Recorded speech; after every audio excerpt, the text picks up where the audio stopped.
Então, pessoal, agradecemos aqui a participação de todos. Sejam bem-vindos aí os nossos alunos do curso de Guia de Turismo, pelo IFMA, Instituto Federal do Maranhão.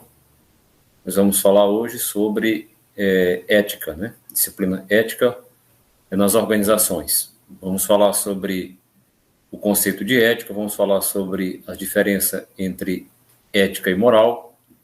Vamos falar também sobre o contexto histórico da ética.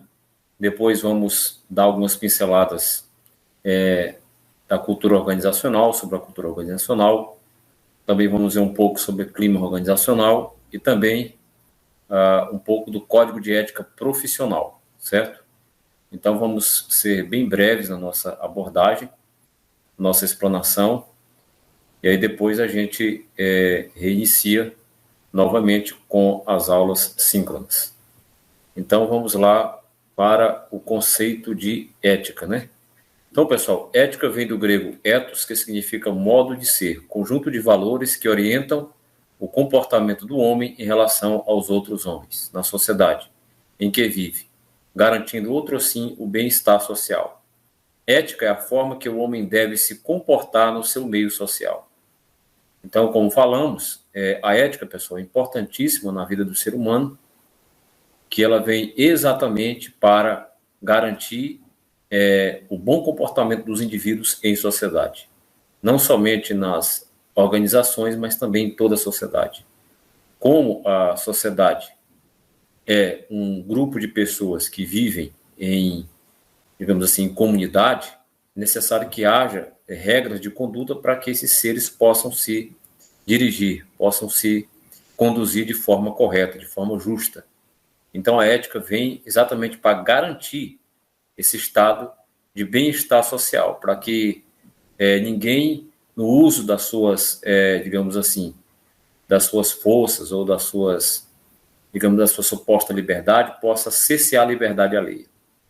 Então, são os valores, é a parte da filosofia que estuda os valores da ética. Por isso que ela pertence à axiologia.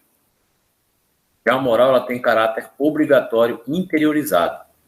A moral funciona como um guia para o trabalho, ou seja, que orienta sobre o bem ou o mal, o certo ou errado de uma ação. Então, ela vem do latim mores, que quer dizer também costume e conduta também. Mas a distinção está exatamente nesse sentido, de que a ética é o princípio, a moral é a prática. Por trás de toda moral existe o princípio ético. A moral é um sistema de normas, princípios e valores, segundo o qual são regulamentadas as relações mútuas entre os indivíduos, ou entre estes e a comunidade, de tal maneira que estas normas, dotadas de um caráter histórico e social, sejam acatadas livres e conscientemente, por uma convicção íntima e não de uma maneira mecânica, externa ou impessoal, de acordo com Vasquez. Então, a moral, gente, ela tem esse caráter mais histórico, ela vai mudar de acordo com as épocas, de acordo com os tempos. É só observar que o que era moral há 30 anos atrás, há 40 anos atrás, já não é mais moral hoje. Exemplo, citamos o caso do cigarro. Fumar em locais fechados, há 40 anos atrás, era símbolo de status social. Hoje é proibido, hoje é considerado algo que não é moral, algo que não é muito correto. Então, as regras vão mudando no decorrer do tempo e as pessoas precisam se adaptar, tanto os cidadãos quanto os profissionais. E ela é também cultural. Há culturas que adotam, por exemplo, a poligamia como algo normal dentro do seu âmbito cultural. Já nas sociedades ocidentais, tal atitude, tal comportamento não é tolerável dentro da nossa sociedade ocidental, que se rege por esses princípios morais da monogamia. E ela não é, de certa forma, imposta, mas ela deve ser aceita livremente. Ela tem que ser voluntária, né? A aceitar ou não as normas morais. Então, gente, a ética, ela é um nome dado ao ramo da filosofia dedicado aos assuntos morais. É uma reflexão sobre a moral.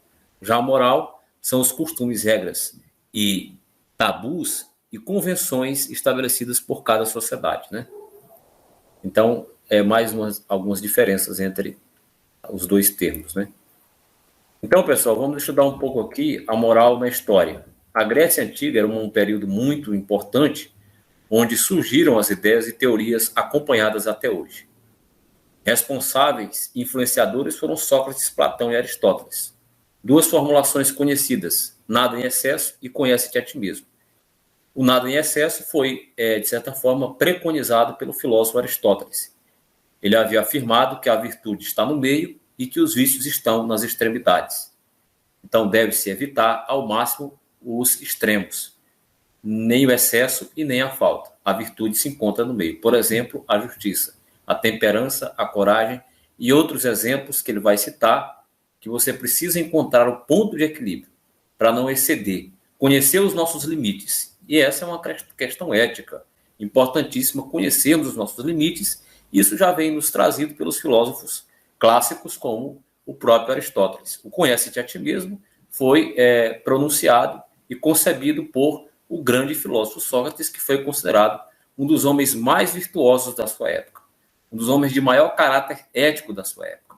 Platão também não deixaria de ser lembrado aqui na nossa aula, porque ele criou o conceito de bem, de justiça, de beleza. E tudo isso ele concebe dentro de uma ótica racional. As virtudes éticas devem ser buscadas na razão. Basicamente, era isso que apregoavam os filósofos clássicos da época do século V na Grécia, basicamente. Na antiguidade grega, né, os sofistas afirmavam que não existem normas e verdades universalmente válidas. Né? Tanto é que isso aqui é um germe do relativismo, pessoal, do relativismo ético. Né? O que é ético para muitos, o que é moral para muitos, não é para outros. Aquilo que muitos acham correto, muitos vão achar totalmente errado, equivocado. Concepção relativista ou subjetivista. Os sofistas, considerando que a ética era mera convenção social. Então, os sofistas apareceram no contexto grego, no apogeu da democracia, onde eles afirmavam que ética é aquilo que era o consenso, a convenção social, em que todos concordavam. Depois de um grande debate, eles chegavam à conclusão de que os valores humanos, a justiça, a verdade, a coragem, a bondade, todos esses valores são resultados e resultantes de uma construção social e histórica. Na Idade Média, nós vemos que a grande sacada é o paradigma religioso, a concepção divina. Os valores giram em torno de Deus. A ausência de bem, como diria a figura emblemática de Santo Agostinho, que faz uma releitura de Platão, né?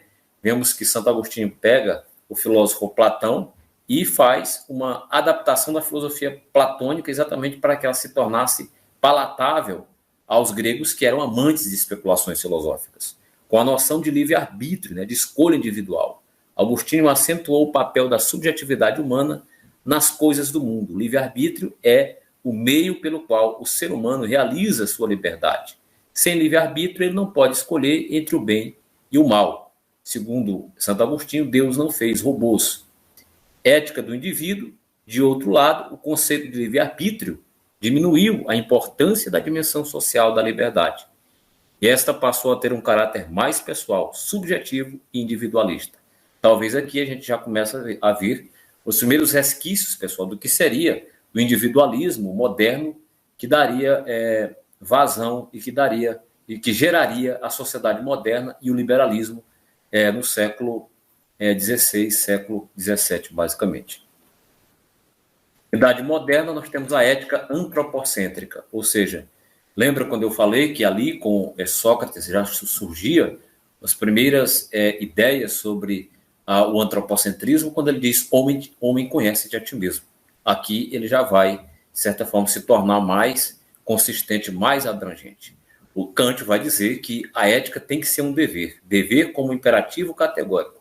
Essa exigência é denominada por Kant de imperativo categórico, ou seja, é uma determinação imperativa que deve ser observada sempre em toda e qualquer decisão ou ato moral que venhamos a praticar, certo? Então, tudo tem que ser, de certa forma, universalizada. Quando o sujeito moral pensar em agir, segundo Kant, ele precisa avaliar se a sua ação poderá beneficiar ou não toda a humanidade. Age de tal maneira que a tua atitude possa compreender toda a humanidade. toda a humanidade possa escolher juntamente contigo. Então ele cita o exemplo da mentira, por exemplo. Nós não podemos universalizar a mentira, senão o mundo se tornaria um caos, e etc. E por aí vai, pessoal. Então, isso vai, de certa forma, desembocar na questão dos deveres, dos direitos e deveres, né? A ética kantiana vai também, de certa forma, dar base para a criação das teorias éticas utilitaristas no século XVIII.